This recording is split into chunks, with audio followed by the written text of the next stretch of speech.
Од 3 до 9 декември се одбележува неделата за борба против трговијата со луѓе.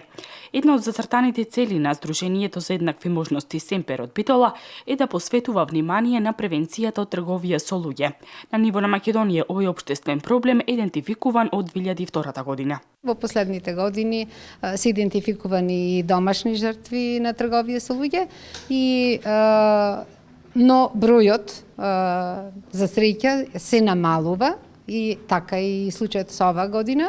Имаме помал број на жртви од претходната година, но загрижува тоа што најчесто се вклучени во ваков организиран криминал, односно жртви на ваков организиран криминал се млади девојчиња и тоа најчесто за сексуална експлоатација.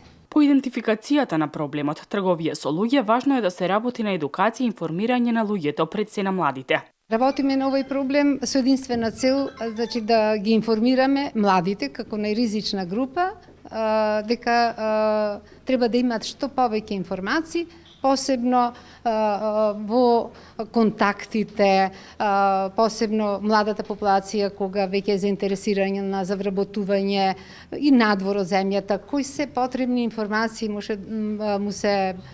кои треба да ги има со цел да прифати на работа во странство, макар и да е работа во друг град, кои се оние информации првични кои мора да ги знае за да не биде вовлечен во еден ваков организиран криминал како жртва на трговија. Сдруженијето за еднакви можности Семпер по повод неделата за борба против трговијата со луѓе организираше ликовна изложба од награден карактер во соработка со повеќе училишта, исто така во соработка и со локалната самоуправа.